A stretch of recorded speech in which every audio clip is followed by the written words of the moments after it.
A is two B, এইটা হচ্ছে তাদের ইনকাম।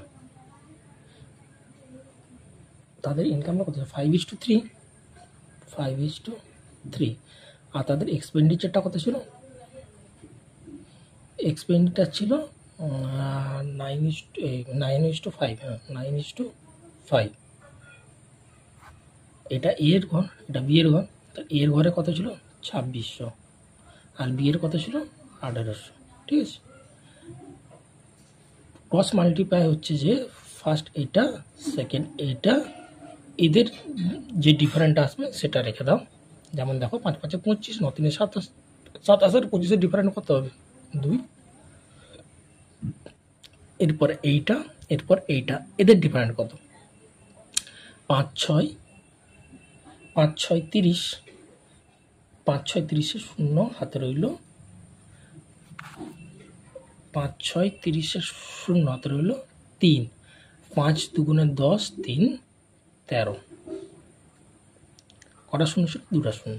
আচ্ছা, নেক্সট কি আছে? 18 9, 9 9 72, 72 2 হাতে রইল 7, 9 9, 9 7 16, 16। কটা শূন্য আছে? 2টা শূন্য। এদের ডিফারেন্ট কত হবে? 13,000 আর এখানে 16,200। 13 থেকে 3 16 আর 3,200, 3,200। এদের ডিফারেন্ট কত বলে? 3,200। আর ওদের ডিফারেন্ট কত ছিল? 2। তাহলে 2কে একে ভাগ করে দাও।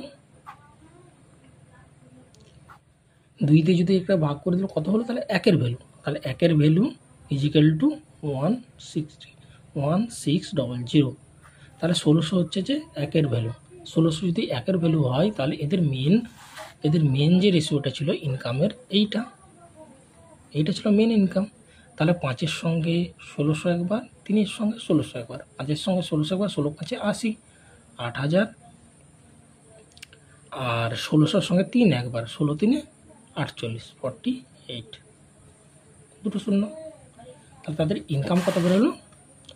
একজনে বেরোলো 8,000, একজনে বেরোলো 4,800। আর এটা হচ্ছে এ, এটা হচ্ছে বি। বোঝা গেল? ক্রস মাল্টি যখনই দেখবে যে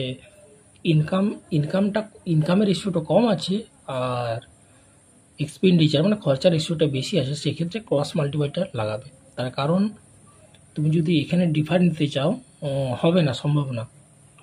অনেক মানে কাঠখড় পুড়োতে হবে। যেমন x 5x 3y, 5x 3x 9y 5y, এই ধরনের ইকুয়েশন বানিয়ে সলিউশন করতে হবে। তো অনেক ঝামেলা, তার থেকে ক্রস মাল্টিপ্লাই করবে, এখন 60 উত্তর হয়ে যাবে।